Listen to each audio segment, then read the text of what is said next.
All right, ladies and gentlemen, welcome back to another episode of the Macro Perspective. And today we have the esteemed guest, Dr. Eric Helms, who has really made an impact in my education over recent months, in addition to, well, really recent years as I've kind of delved into this fitness and nutrition space. I mean, almost kind of say by mistake. Then now it's the sunken cost fallacy, and I'm kind of stuck into this thing. So therefore, I must find people that continue to entertain me and also educate me.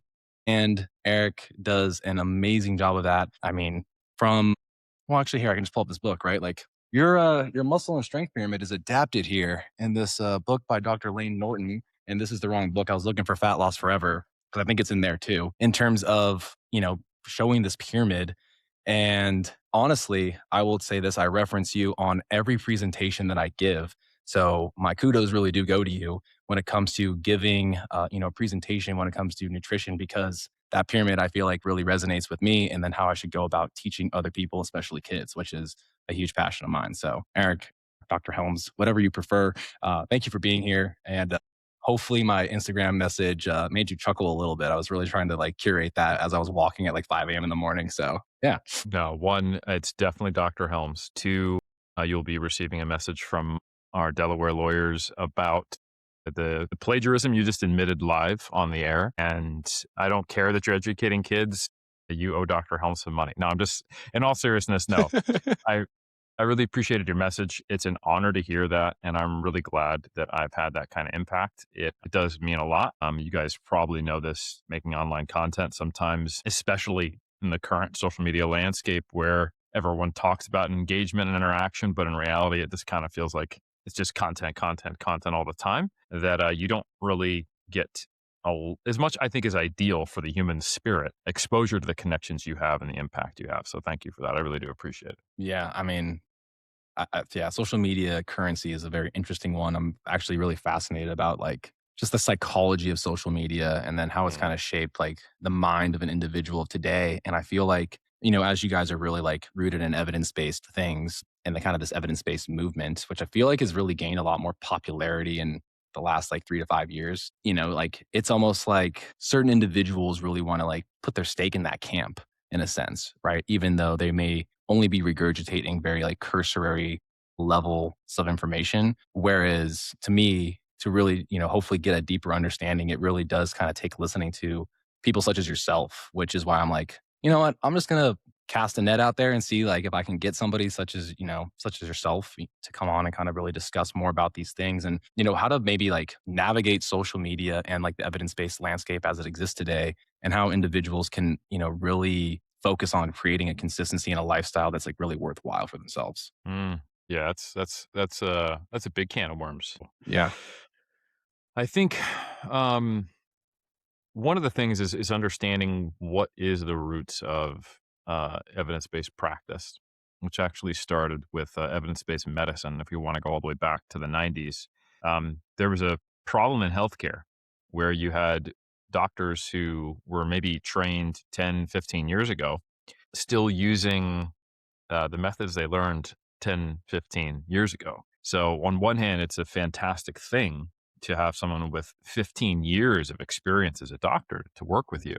But at the same time, if surgical techniques advanced, or if the drug interactions that exist with more being released are not considered, or if um, certain social cultural things are not understood, you can leave certain people out in the cold, or people might not get ideal care. So Sackett is an author who proposed the concept of evidence-based medicine, and it was essentially acknowledging that you need to, of course, bring experience and expertise to the table, which you get from time in the game, per se. And of course, you need to respect the individual needs and preferences and environment and circumstances of the individual, but then also you need to stay up to date with the best research available. And when I say best research available, I think it's really important to understand how that can apply to other fields. Because now there's been papers written, and this, like you said, in the last, even more than the last 5 years, the last 10 years, there's been this big push towards, evidence-based practice and fitness. Yet it's more and more confusing exactly what is science versus pseudoscience. It's been accelerated by social media. And there's also been this funny thing of the death of expertise,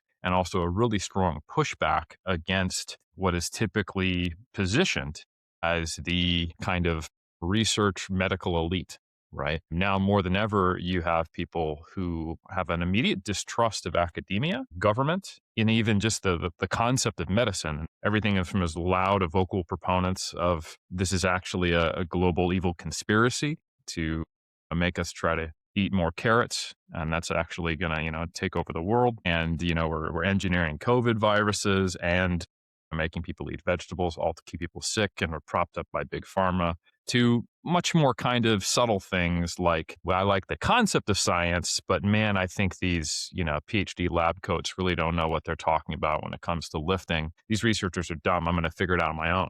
So, like, on one hand, you see Jeremy Etier and Jeff Nippard and Renaissance periodization blowing up, and clearly there's a huge interest in science in the fitness space. But then there's also, an 18-year-old with a TikTok account who has a skeleton and some rubber bands and has actually never read research, but is parroting someone else about something to try to, be online. And that's creating this like, screw science-based fitness or what have you. So it's depending upon which pocket of the internet you catch and what you're talking about, and whether it's kind of wellness trends or longevity or whether it's lifting, it can be a very, very confusing landscape for people. And I don't think it's gotten, while it is more popular, I don't think it's gotten any clearer on how to do that. And as much as I love that you position me as someone who can help someone be evidence based, I think a lot of people don't actually know what being evidence based means. They just kind of think, oh, science. And then I'm going to follow someone who does science.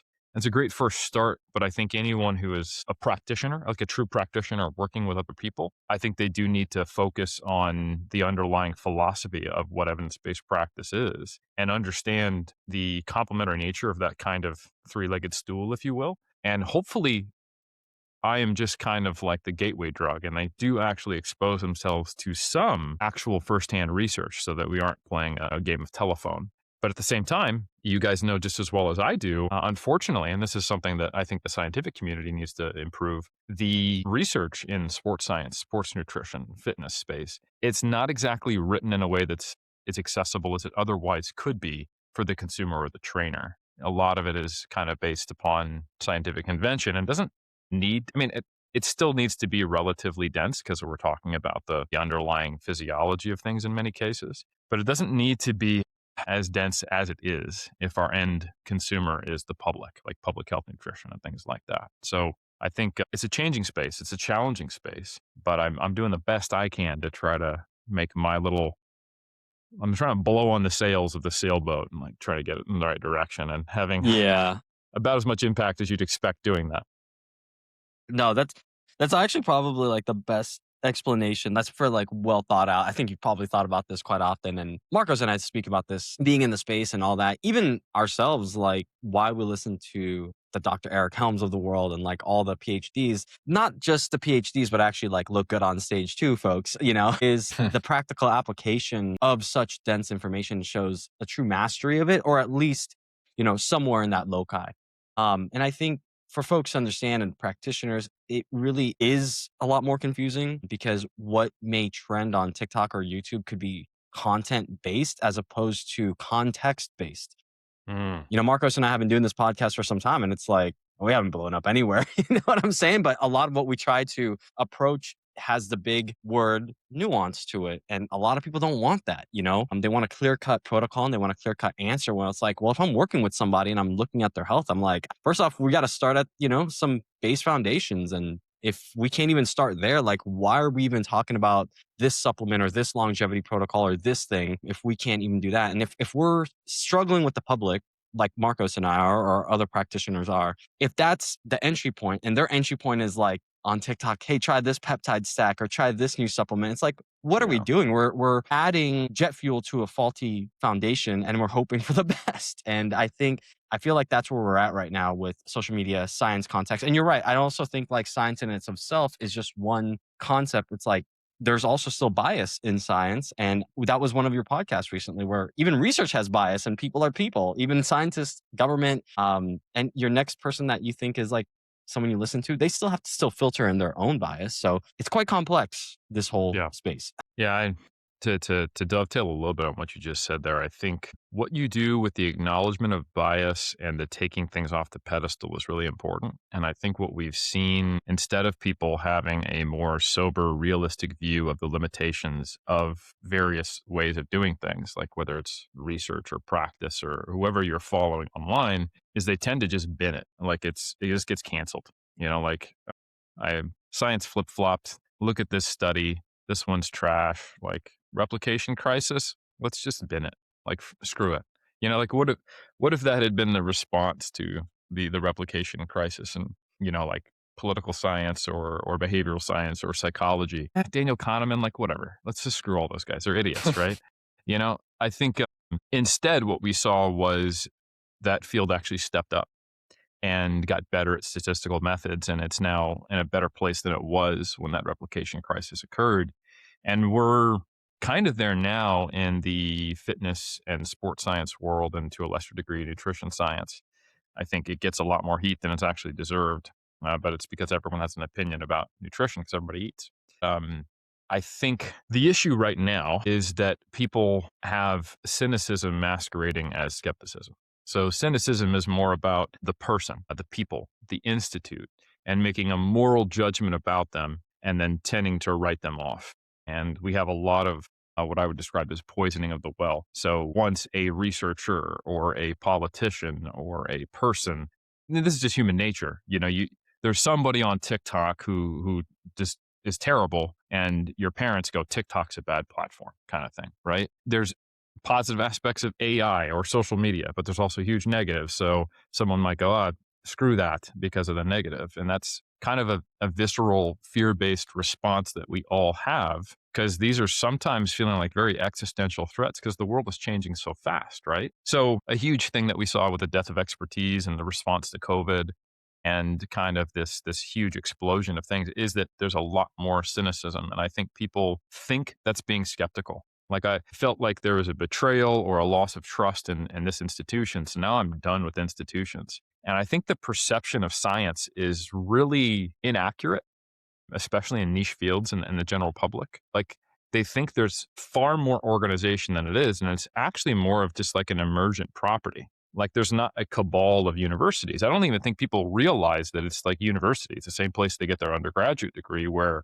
90% of the world's research is occurring. They watch movies about, these secret government labs, or they think of big pharma, or they think like the government funded research. But in reality, what it is a whole bunch of public universities in most cases, and people cobbling together funds to try to do research on stuff that they like to nerd out about, especially in sports science, Yeah. not this huge medical establishment that links up and, does all this stuff. That it's thousands of disconnected researchers, honestly, tens of thousands of disconnected researchers in a given field. And these systems that have kind of just propagated over centuries as things have changed, literally, with journals being the thing and then conferences and they go online. So I don't think people know what science really is. And they kind of have this feeling of that's authority and they did me wrong, so I'm done with it. So when I feel conflicted sometimes when I point out the bias that exists in research and the problems that we have inherently to science, because I know right now the culture is to point out that something's bad and then reject it and just say you need to rely on your own intuition, you need to do your own research, your body, your health. And like the hacker wellness space is booming because of that message. And the counter message is always like, they lied to you and I've got something for you. And it's that same kind of charlatan bait and switch move. Yeah. Right. So when I also point out that there's issues with the way science occurs and scientists themselves, I always try to also mention like, listen, this is to understand a limitation. And many times in the fitness industry, especially, we often have these cult of personality guru figures, or we have these really strong cult-like memberships to communities, whether it is, insert whatever fitness tribe, right? And when you get burned by that, when you find out that the person you really, really liked is actually a terrible human, or they were just trying to get your money, or whatever. There's a big name. I think there's a few names we could throw out.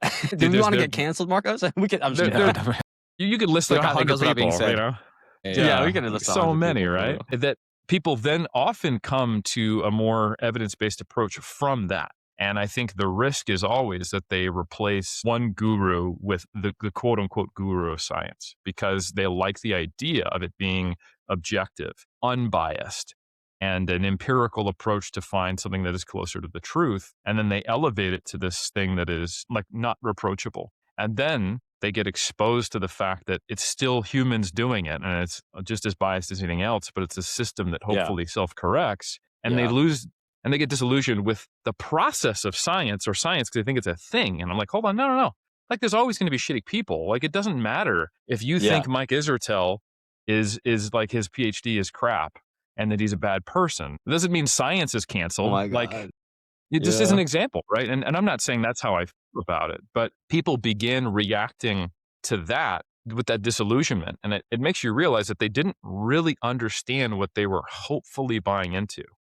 Like, Yeah. like Karl Popper existed before Mike Israetel did, right? Like the internet existed before somebody did X, Y, and Z thing. No. The concept of a 100%. government existed before this guy did that. Like, I think Yeah. that's the risk. And what I always try to do is help people understand like everything has limitations. All humans have bias, even unconscious ones, even when we try to stamp it out. And all we can ever do is try to get a little bit less wrong over time. And that's truly the essence of evidence-based practice. And I think that's not an easy sell. It's not a sexy sell.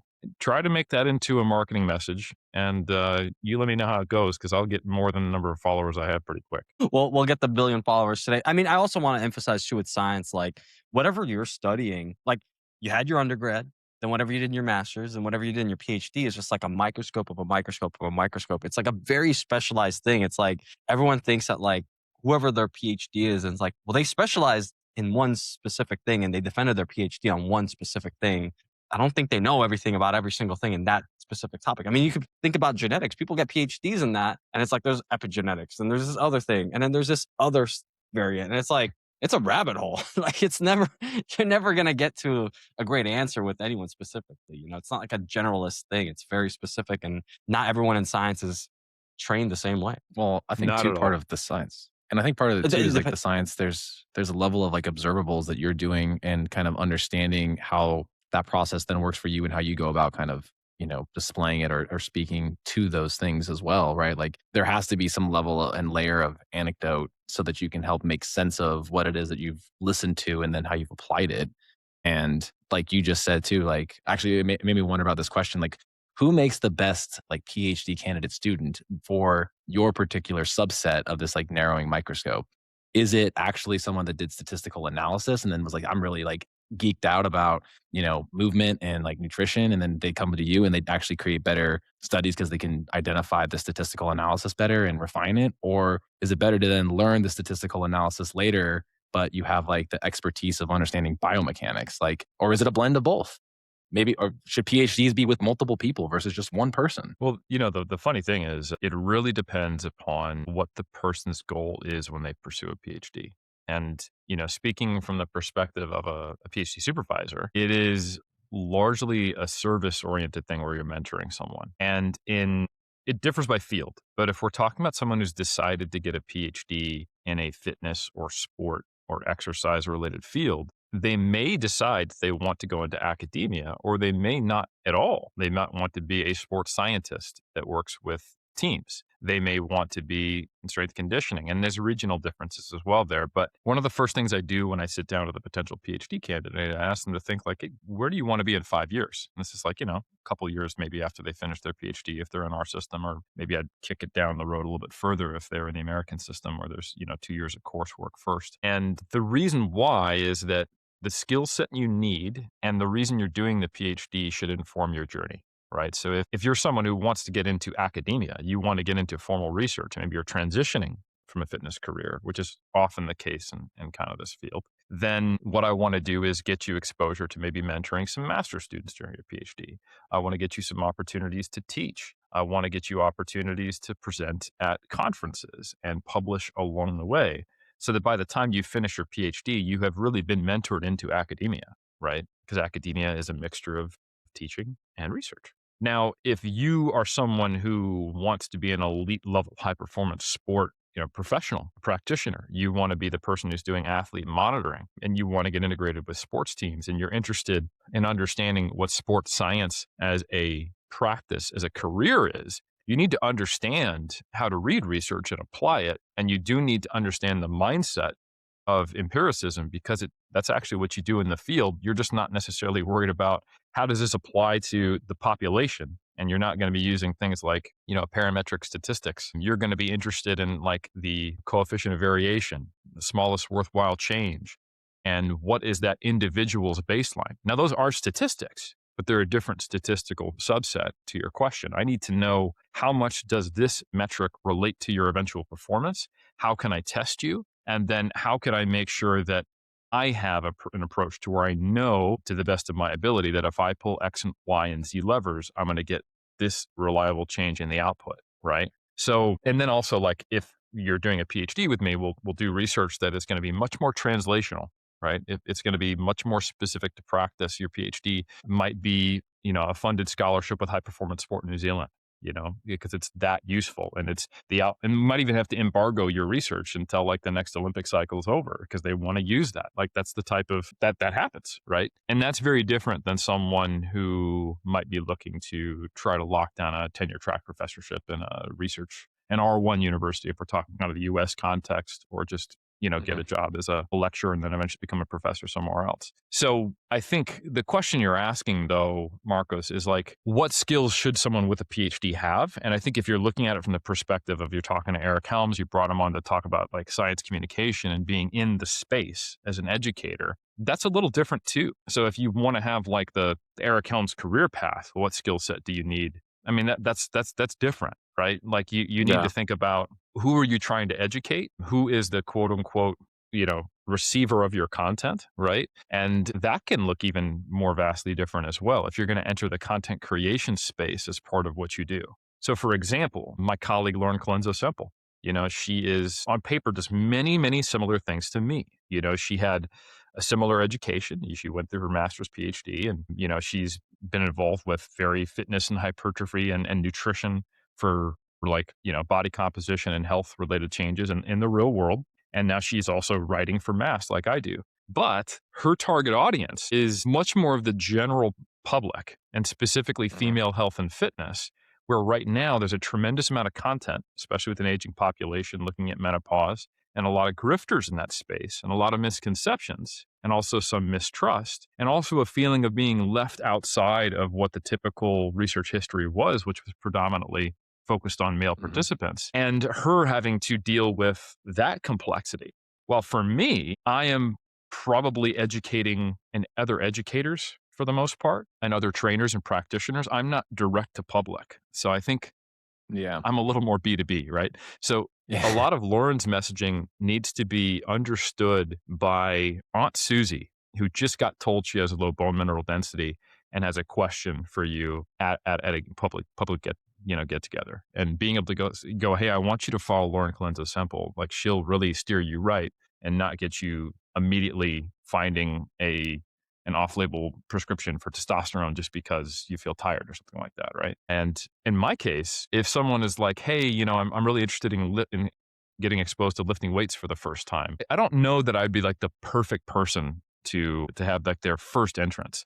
Like maybe if they got exposed to my books, sure, but if they were just like, I'm going to follow Eric on like, on Instagram, they'd be like, oh, wow, he's like a competitive bodybuilder and he's talking about motor unit recruitment. Like, should I be squatting? Like, the level of information and the assumed audience that someone has, it's different, So I think for that, you really have to figure out, what are you trying to accomplish? Who are you trying to talk to? And what is your mission statement? So for me, I've always had a pretty clear idea of those things, and my content reflects that, and that will constrain or boost my potential reach. But it also then dictates like, what type of content do I get to make, and what then, because the reality is we live in a world we have to pay the bills, what type of industry am I going to be in? Selling information is different than selling coaching. So all of that are the things that one would need to consider. And then the real question is, do you even need a PhD to do any of that? And in many cases, I would say the answer is no. Yeah. I do have a follow-up to this, because that's a great It's a great point. And I think it kind of goes back to like the first question that Marcos asked, or kind of just the landscape of social media. I'm having I feel like a bit of a crisis sometimes because I'll watch lots of scientific communicators, Dr. Helms, and I'm just like, God, this is really horrible. Not that I can do a better job myself, but I'm just wondering, like, what do you think needs to happen in the space right now? Because you are getting the charlatans of the world, the snake oil salesmen of the world, and they're winning in some instances. You know what I'm saying? If we're talking about institutionalized medicine or kind of the response from lockdown and COVID and just kind of people's mistrust of quote unquote science. And the general consensus is that now everyone's, for example, Maha parading around some wins, but is it really wins for research and necessarily, funds going to the right places? Or, are we winning in certain things?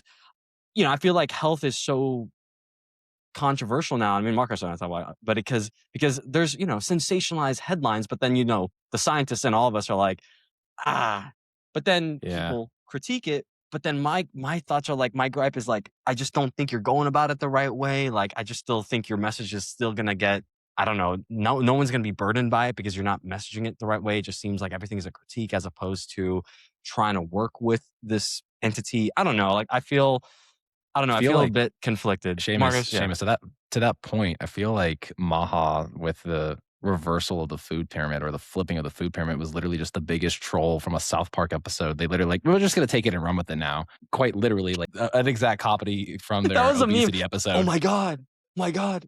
It's upside down. That's like a South Park episode. It was literally in the episode, like the cure to obesity as they're navigating the American healthcare system. I was like, I've literally seen this before. I was like, great points for originality. Like, couldn't we just like restructure it, like to make it an actual pyramid? Or is it actually like sit in your brain better because it's upside down? I mean, Yeah. Well, maybe. like let me break it down for her. Like I saw a debate like a few weeks ago between someone in the more functional health and wellness space and then someone that was like a researcher, like PhD researcher and stuff. It did seem like this evidence-based researcher was like, Americans don't get all the right nutrients. They're over calories by 1,500 amount and, you know, they're not as active, right? But the way it was language and a lot of the comments I was looking at on socials were like, dang, this person just is blaming everybody. Like just blame everyone's as much as much it is true that Americans are this much over in calories or this much under activity. I think sometimes the framing of it, the messaging of it is like not to turn off others. My question to you is like, how can scientists be a little bit, I don't know, have a little bit of gravitas when it comes to the Mm. messaging? Yeah, no, I got two things for you because one, Seamus, I could tell to some degree there's a bit of like things are bad right now. Are we going to be okay?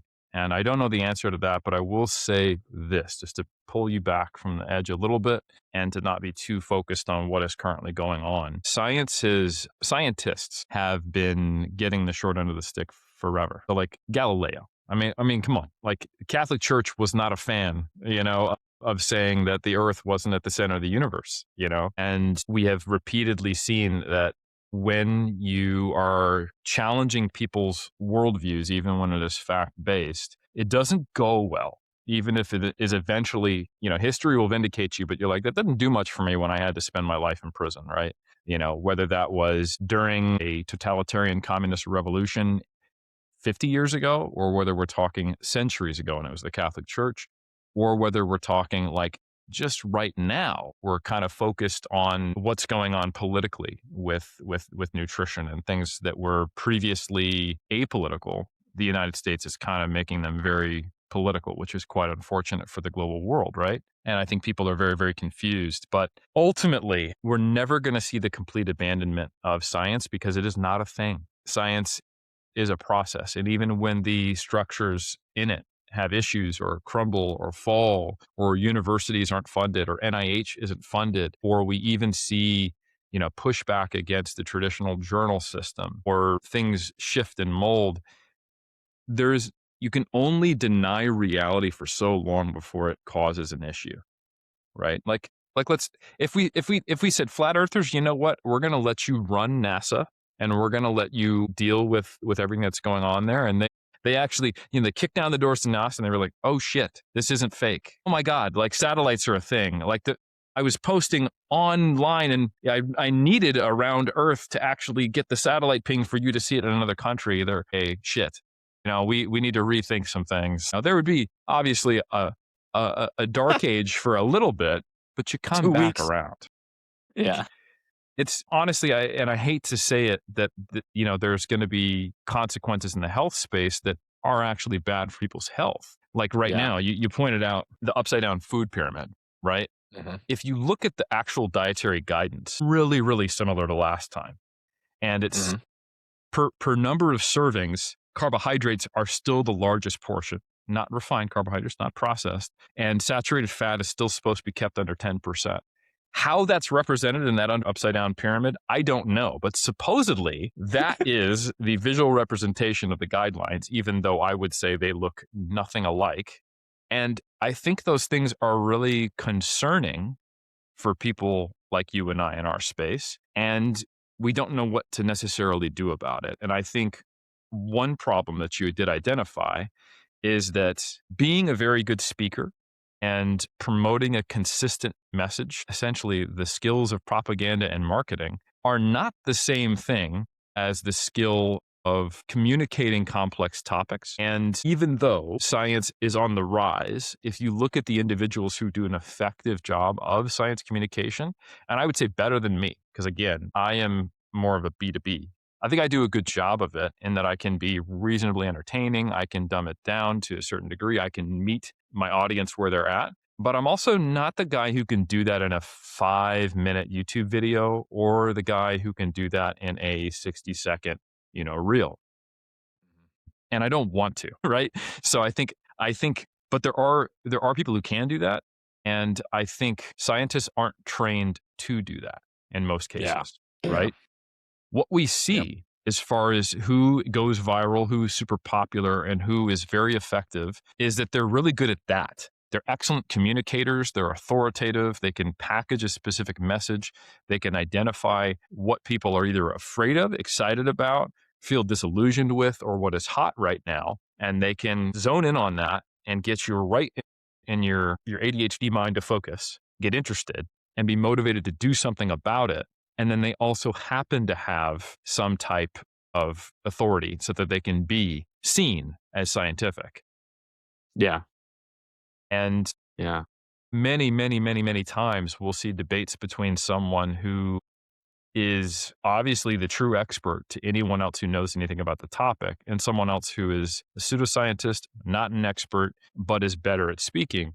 And they're more convincing to the general public. I've seen Yeah. this multiple times on like Joe Rogan debates.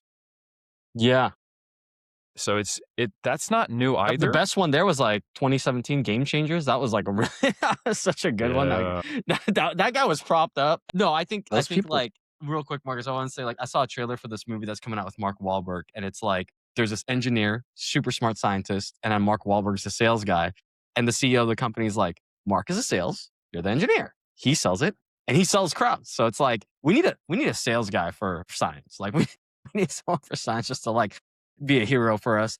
Like, and then we'll check the back stuff on the backlog later. Like, actually, that was wrong. Next time, say it better. This is getting Well, better. This is one thing I will say, just to give you a little more hope. Like a great example of this on Joe Rogan that just popped in my head was when Gary Taubes debated Stephan Guyenet. So Stephan Guyenet is a behavioral nutrition researcher and has written a fantastic book about this. And very early on said, listen, this has to do with food access, palatability, changing in hunger hormones, and this resulting in overconsumption while we're moving less as a society. That simple, obesity epidemic. And Gary Taubes is a trained journalist and knows how to tell stories. And he was one of the first people who really created the second insurgence and rise in popularity of the ketogenic diet, essentially low carb diets. And he connected the dots, inaccurately, of course, from the quote unquote 7-country study and the supposed collaboration between the medical establishment to really villainize fat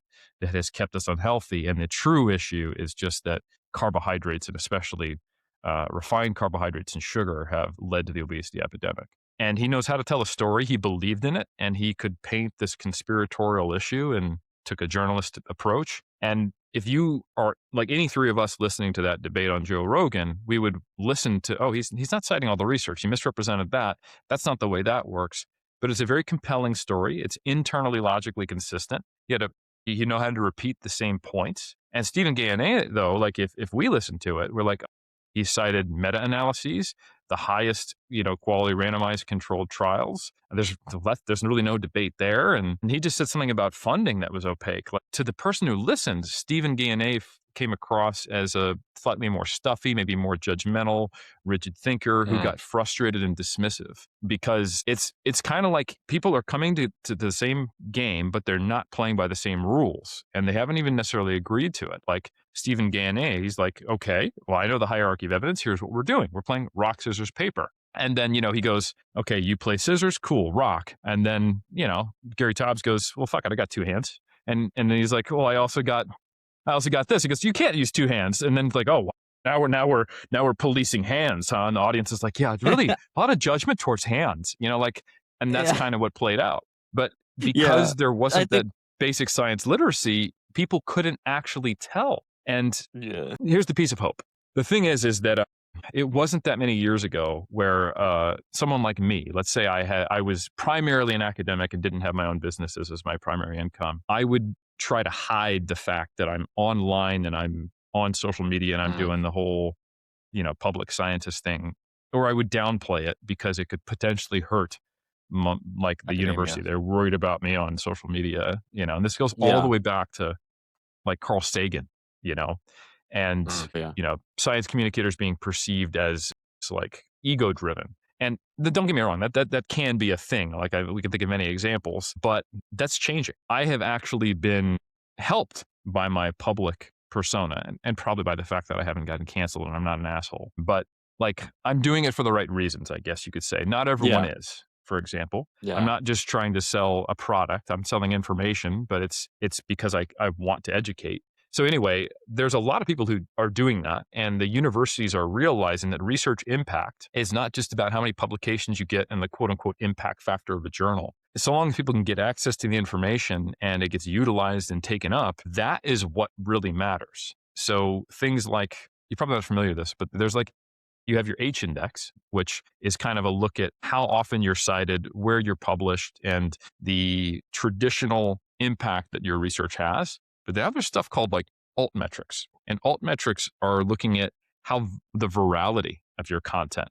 Was it taken up on alternative metrics of looking at impact? So it's not just the academia impact, but it's also in the public. So now you're getting scientists or universities who recognize the importance of media training, who recognize the importance of having social media roles, and you're getting a lot more encouragement of academics to, hey, you need to have your social media accounts, you should be on podcasts. And I think that's a good thing, but there is certainly a lag time and there's a lag period. And you're going to see, hopefully, people getting better at this now that the academics, because what it was before is this lag of like, I'm a researcher, I'm only trained to do research, not to communicate the research or the science or the impact of it. And I'm now being asked to come on these podcasts or do these things. And I can tell you, having hosted a tremendous number of academics on podcasts and interviewed them over time, it is like pulling teeth sometimes, and not everyone who is like really, really deep into, let's say,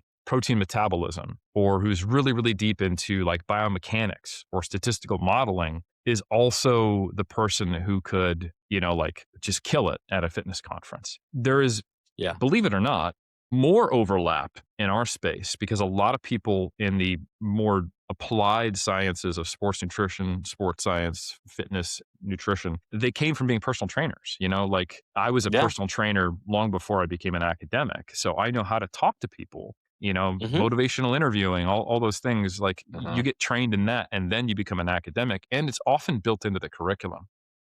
Yeah. But if you're doing like a more hardcore, like basic science degree, like if you're a nutrition scientist, not a registered dietitian who gets trained in, like, for example, working with individuals, it's different, like Kevin Hall was a physics focused guy and then got interested in physiology. He's not a public health specialist, even though he's in the field of public health.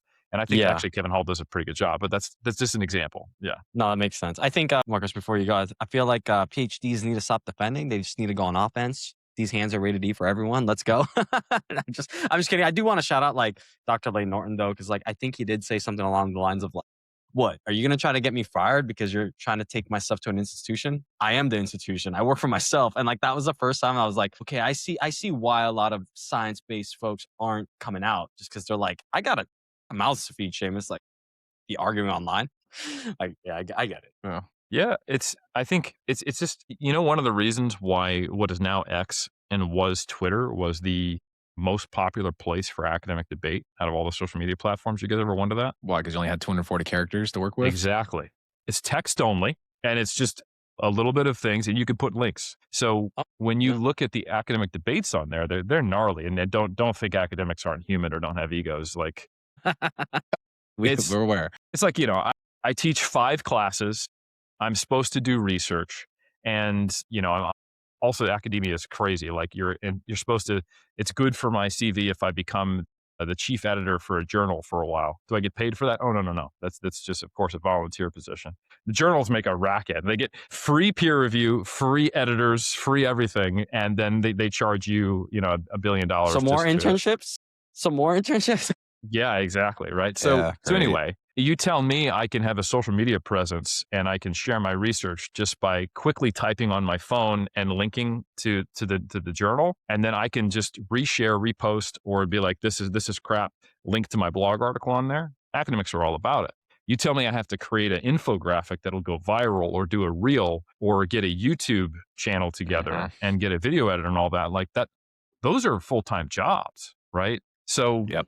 you don't like, there's a reason why 80% of my posts on social media are collaborations, right? It's Because you don't like because doing that work by yourself?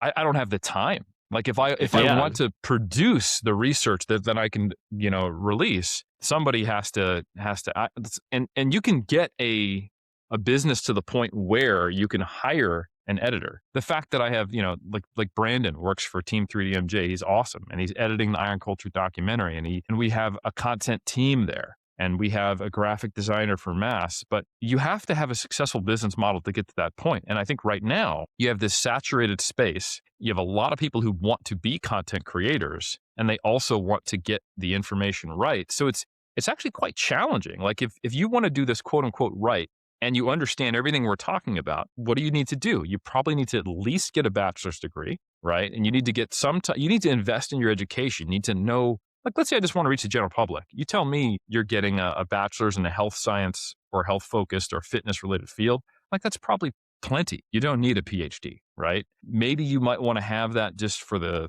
clout because doctor sells books better. Maybe you do pursue some high degree of education or you love it enough that you do that.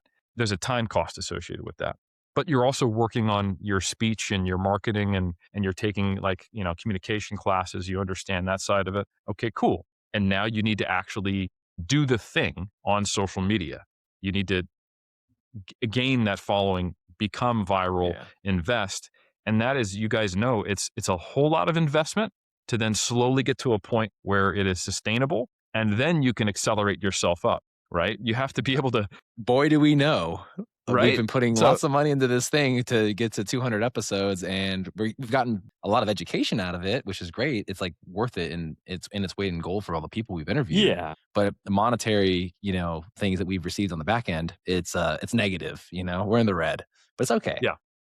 You guys you're not employing a content team yet, right? Who's I mean, you guys are in separate places. You don't have your videographer, We don't have a studio.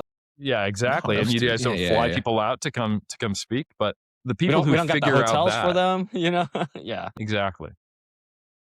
But the Yeah. people who have those skills first and just enough of the education are the ones who are able to do this. But if you look at the arc of the people who are arguably doing a good job in terms of being true to the science and are here, there was a long-term buildup. People might be aware of the million-plus subscriber arc of, say, a Jeff Nippard.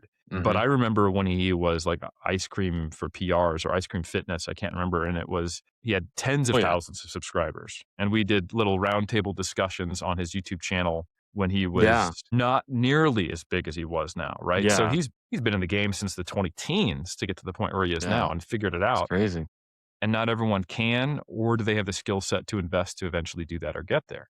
So 100%. I do want to just say for a moment, like little like prayer for him and yeah, appreciation. I mean, obviously rest in peace for his, fiance, but yeah, just a little nod there for her. But I mean, I was listening to them like when I was getting my degree and I was like, dang, that's like 10 Yeah. years it's removed. Years So in the years in the game, but it's also like you said, a lot of people that can do the higher end production because they have some money to blow early on. They inevitably burn out because the passion wasn't about the experience and the conversations that they were leading, more so about, like you said, the clout. And therefore, it just reads to this level of burnout where it's like we'll continue to do this for free as long as we can, and hopefully just continue to get a deeper philosophical understanding of the ideas related to the industry because we genuinely care. And yeah, like I said jokingly early on, like the sunken cost fallacy, like my first job, my mentor at the time pointed to me and was like, "You're the supplement arc of this, nutrition team." I was like, I'm a 20-year-old dude that knows nothing about fucking supplements at this point. Like, you want me to go like claim from like the high heavens about like why you should be using magnesium to help your sleep? Like, I'm just doing that because you told me. 22 hmm years old, I was like, but here I am 10 years later. I was like, motherfucker was right. I do have a good understanding of supplements, and people typically call me up or ask me, like, what are this? I'm like, don't waste your time on that. The blah, blah, blah, blah, blah. Give them a quick, clear breakdown. And I'm like, huh. But also at the same time, too, I told him, I was like, bro, like, they can't just go to examine.com themselves. They're going to find far more information there than they would from me. He's like, you need to be the conduit to that. I was like, I don't want to be the conduit. Marcos, it's something that I remind myself regularly of because I've seen it all the way back to like, why can't you just go to examine? It's the issue is no longer, and it hasn't been for a while, access to the information. It's that it's there's a version of examine.com for almost every field, and most people don't know about it, and they just don't have the time, and they can't parse it all. And they land on examine.com, and like to us it makes a lot of sense. It's like this is the grade of evidence, right? Mhm. Oh, these are only human trials. Okay, this one has an A and a B. I understand that. But if you don't even know what a human trial is, like it's very difficult to understand why that is the go-to place. And you're like, well, this pretty smart sounding guy on TikTok or this Reddit thing or what I heard here, it's so easy to get diverted. And it doesn't even get solved by necessarily socioeconomic status or money. It's very much a specific domain baseline level of knowledge. Like I don't want to. I won't say any names, but a company was courting Mass as potential advisory board members or just talking to us before they decided to try to provide more avenues than just online personal training to their clients. And when they met with us, like we were thinking they were going to ask us questions about maybe nutrition or some other things that they could branch out into. And the first word that came out of the guy's mouth was peptides, and I was like, here we go. Here we go. So like Here we like go. this is a company that is ostensibly trying to provide the best information and access to resources to clients who work with trainers online, and they're trying to figure out, well, what skills and information and support can we give to those trainers to make them more effective. And this is a very well invested, growing fast company, and I'm like, wow. And you can't, like, you got the money to do the research, but you can't tell the difference. And they didn't end up going with us, right? And so even knowing all of this, cutting through that noise to get to a company to just divert them towards something that's going to be effective rather than just potentially using poor information, not getting the results they want, spending a lot of money, and then maybe collapsing or just becoming part of the problem. Couldn't do it. So it's not easy. It's really not easy. Yeah, Yeah. yeah. Yeah, and Yeah. I mean, this is where I do appreciate kind of the background and the things I'm getting thrown into now with like pharmacy relationships and understanding this, like the logistics and you know, everything that kind of goes on the back end in terms of like the legalities of 503As, 503Bs, all these things. Oh, yeah. And then also the kind of the clinical care, which is both Seamus and I's background over the last 7+ years now for me and like 5+ for him. And it's a dive into this world about like me and my doctor joke about this. They're like, what do you think about peptides? We're like, which one? It's like it's not just a blanketed statement. Each one technically might have a mechanism of action based off of XYZ thing. Yet, again, the true literature or actual like the peer reviewed kind of research is not done. Though these things are growing in popularity, and the next TikToker or Reels influencer is posting about these things. And I would be lying to you if I said, I'm like, okay, well, now I'm slightly interested as to like the what is happening to these individuals and what they're kind of proclaiming, because now it's like, yeah, it's an N of one, but then there's other ones that are coaches that are saying, I got N of 100, I got N of 1,000, I've helped this person. And so it's like, great, and then some of the younger physicians that are our ages that are coming into the field, right? They're like, well, shit, now I need to get my peptide game up and understand how all these little nuances work. Yeah.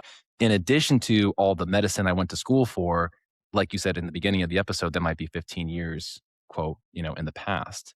And this increasing arc of AI and the education that's like required to then be really aware as to like this ever changing landscape is very fascinating to be a part of. And then at the end of the day, I go into my physician who's right around your age, maybe a little older. And he's like, we're going to start with the basics. All this to say, we got to start here. If you can't do these things well first, why am I going to prescribe XYZ other thing that might give you that, like you said, that 1% better that particular researcher, it makes a difference for the Olympics, but is it going to make a difference for your, general health? Chances are probably no. Yep. Yep. Great point, Marcos. Great point. I feel like that's the conversation, right? Like I will have Dr. Helms, like I'll have conversations. Someone's like, I'm getting this from the gray market. And I'm like, because I'll review labs with them. I'm like, what are you doing? Like, like I don't know if that's a great place to start. Like, do you even sleep?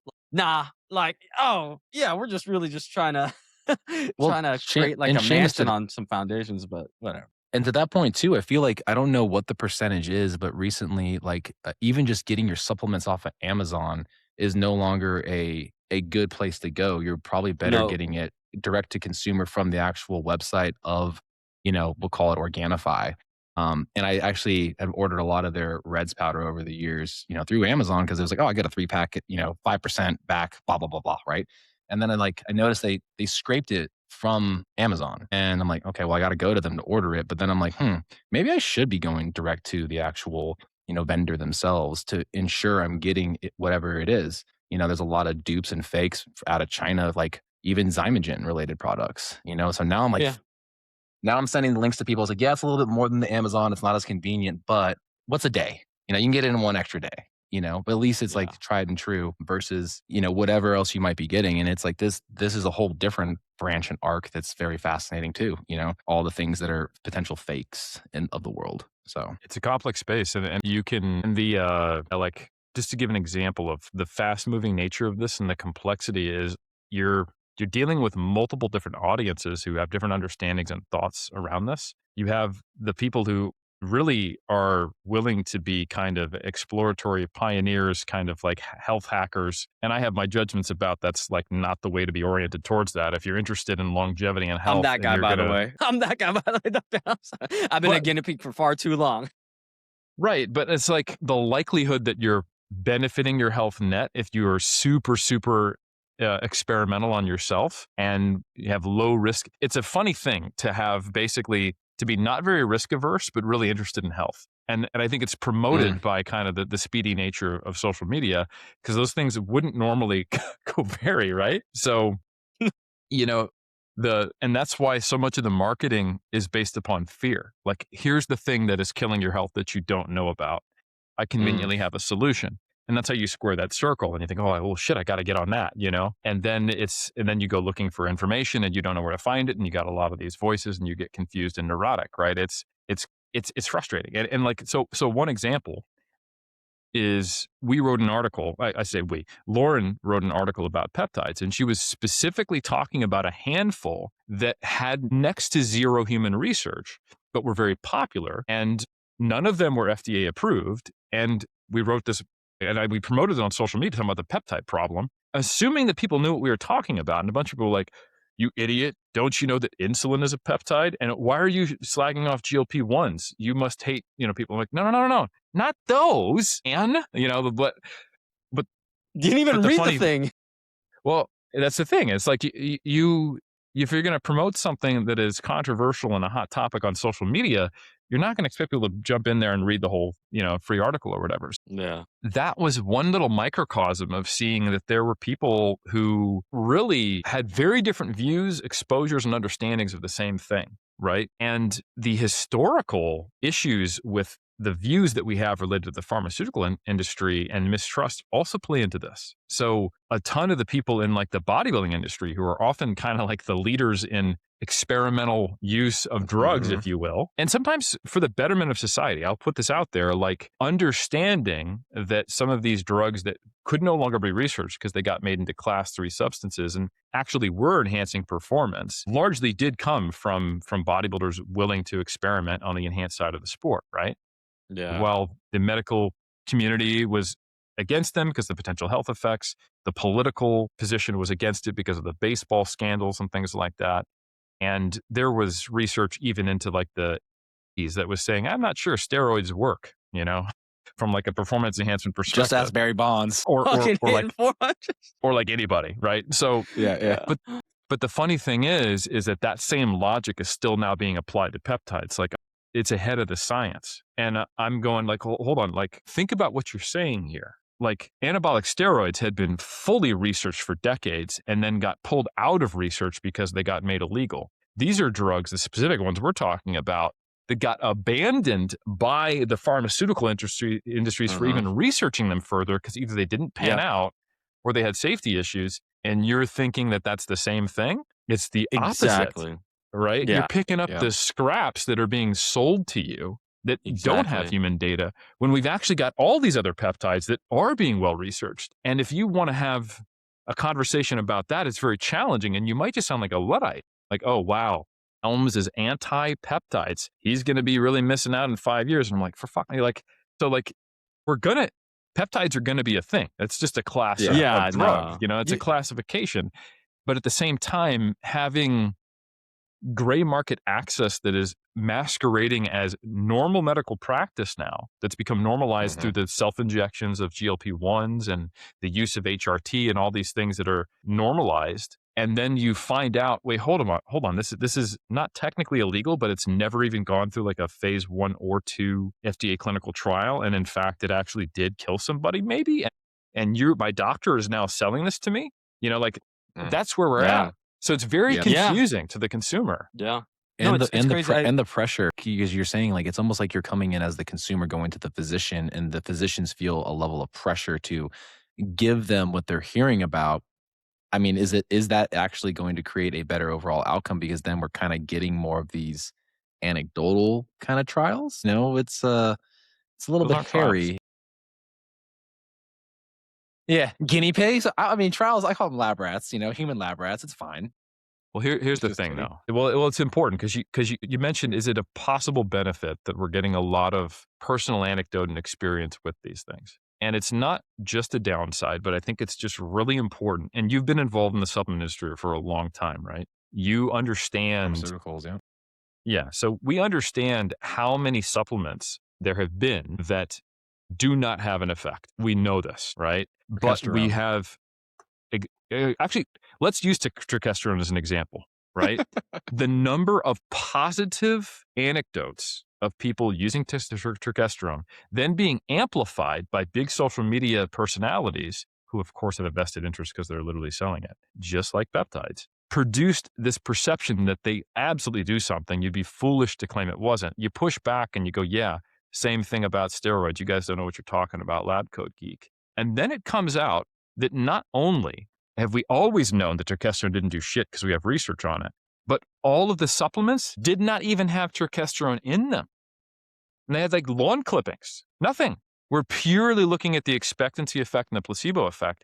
And the people's experiences was still so strong that, do you know what the response was by the diehards when they found out this has been tested, there's nothing in it? Well, I don't know what's in it, but it works. So whatever's in there, that's fantastic. And that was like the Greg Doucette defense. Like, oh, I didn't know it didn't have progesterone in it, but the anecdotes are real. It's the whatever is in it that's magic.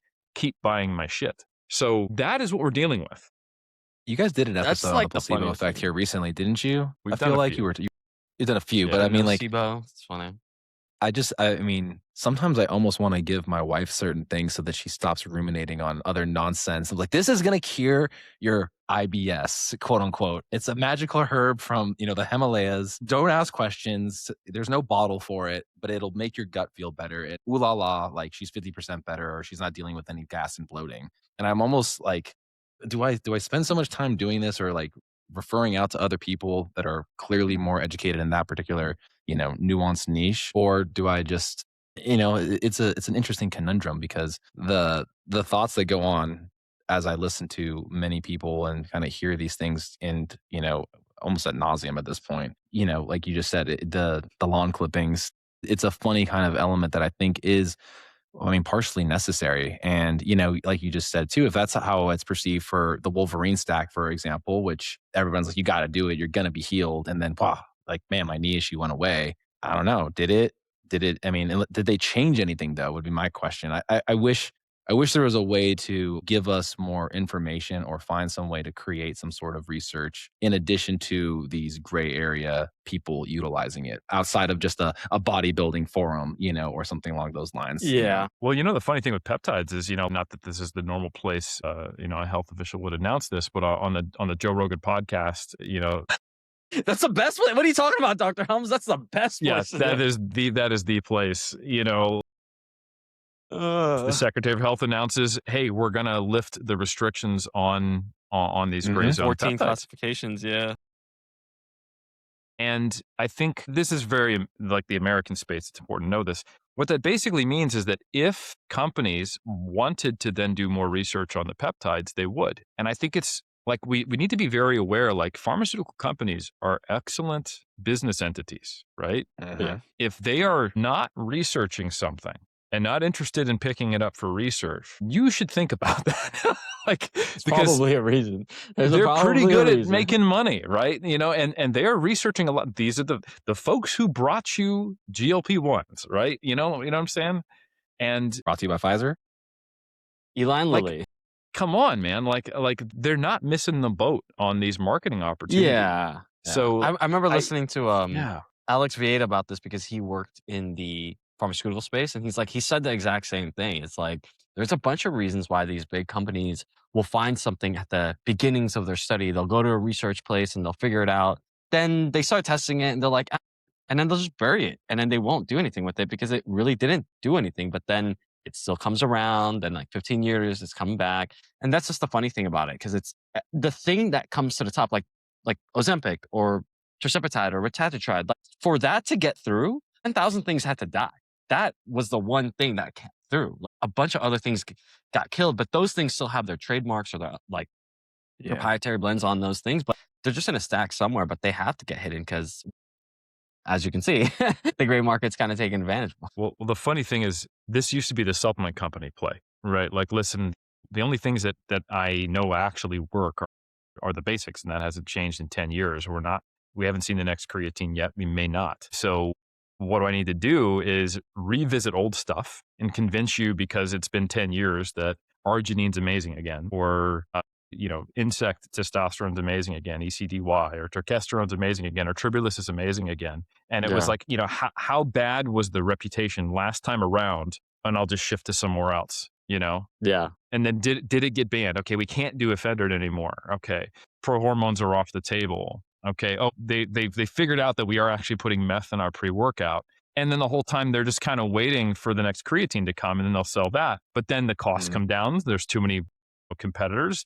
The margins aren't as high. And then you shift back to like, okay, BCAA or whatever, right? But now that there's much more kind of direct consumer access and pressure on doctors just to do whatever their patient in front of them asks for, so long as it won't kill them. Now that's actually happening in the peptide and pharmaceutical space. So it's nothing new when you really think about it, but the pharmaceutical companies don't need to do that. So they have a model of exactly like you said, we'll find the thing that's going to make us billions of dollars, while these gray zone operating wellness clinics who are selling research grade supplements, they're playing in a fundamentally much lower level of total income comparatively. I mean, they're still making money hand over fist, don't get me wrong, but we're talking sports money, not the guy who signs the check to the the sports athlete money, the kind of Yeah, difference. yeah. You know what I'm talking about? That's Yeah. that's the actual pharmaceutical companies. There's like 5 that run the whole world, right?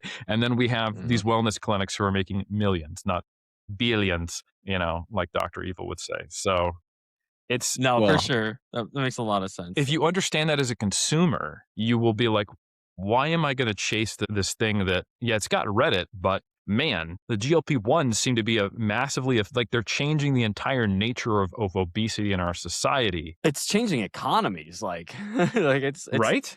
it's yeah. not just like, "Hey, you're getting lean," like, they're like I remember reading that book, Magic Pill, like 4 or 5 years ago or whatever, a few years ago, and they're like, "Yeah, planes are not needing as much gas," or they're changing this dynamic, and, like, people that are doing surgeries don't need to use as much material, or I don't know, whatever, like, they were noticing things already from 3, Well, 4, 5 years ago. we said that too about like how fast food would have to recreate and reinvent themselves into being more of like a GLP-1 menu before they actually did it, Seamus, and then it came to fruition. Like, you know what I Yeah, the mean? scientists were, Like, like, working on that. Like, here in NorCal, they were doing a bunch of stuff, like how to make food more dopaminergic or whatever. I don't know. yeah. Well, and to riff back on the other component there about like big pharma and the peptides that got cast to the side. To my understanding, or to my again my rudimentary knowledge of this, is it that a peptide isn't actually patentable, and that's why they discarded it.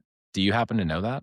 If that's the case, like you don't. So that was, to my understanding, I think a reason I mean, why, and this if is that where was true, then Wegovy, Ozempic, the that, but GLP-1s wouldn't be patentable, but they are. But but are they endogenously occurring? That's whereas other ones like insulin are endogenously occurring. And that's where I was like wondering, I should go do my research on this. My understanding that was like something I had heard is like this is not patentable, therefore they discard it. And there's also why the gray area gets so much like, well, they can't make money off of this. So it is like they're not helping us. And that's where the consumer then feels like they need to go get access to that thing. So I should Huh. probably figure out officially if that's Report the back, case. Marcos.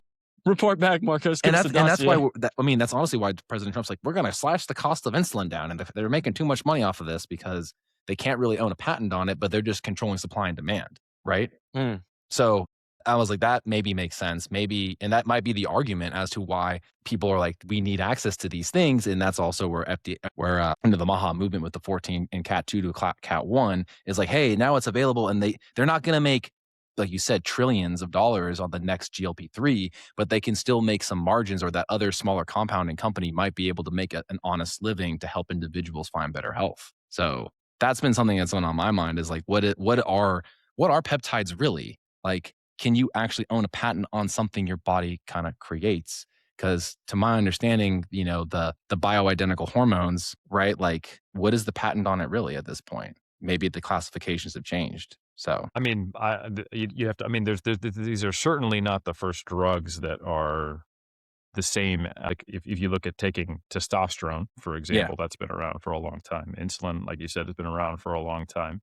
I don't think the issue is with patents, but I could be incorrect on that in those cases. But right now, Marcos, it yeah. sounds like 3 people just don't know what they're talking about. no, No, I agree. that's We it's gotta do some more fine. research. I gotta do Yeah, some more research. There's something I yeah. gotta do more research too. I had a conversation with my wife, and it was kind of a weird conversation. I kind of was like, "This is a weird thought," but let me ask you this: you know how women have their monthly menstruation, they have periods, and all these things. With women, there's been this movement of like Spanx or like tampons and different things being more like a human rights issue, so that like the government actually gives you like a spending amount for like women's needs.